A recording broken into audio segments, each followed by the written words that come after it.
Sarebbe un cinquantenne di origine veneziana, identificato e denunciato dai carabinieri per discriminazione razziale, l'autista di autobus ripreso in un video girato con il cellulare mentre si rivolge in maniera aggressiva prima ad una viaggiatrice di origine straniera che lo invitava a moderare la velocità, quindi all'autrice del video che lo invitava a moderare il linguaggio. Io problemi zero, stiamo a piedi.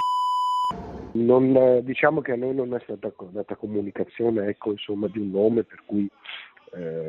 presumiamo appunto che sia di una cooperativa, ma essendo di un'altra cooperativa e non un nostro dipendente,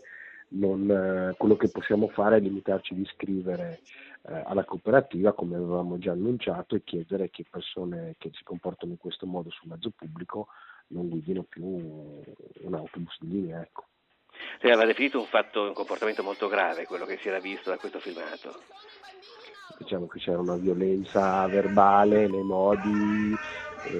non è mai giustificabile nei confronti di una persona che sale su un autobus e paga un biglietto. La reazione dell'autista aveva generato subito un vivace dibattito con una condanna netta sia da parte dei vertici di Bus Italia Veneto che del sindaco Sergio Giordani, più sfumata rispetto a quella del primo cittadino che aveva parlato di licenziamento, la lettura dei sindacati, dove c'è stato chi, pur condannando il comportamento, aveva invitato comunque a considerare le condizioni nelle quali gli autisti si trovano a lavorare.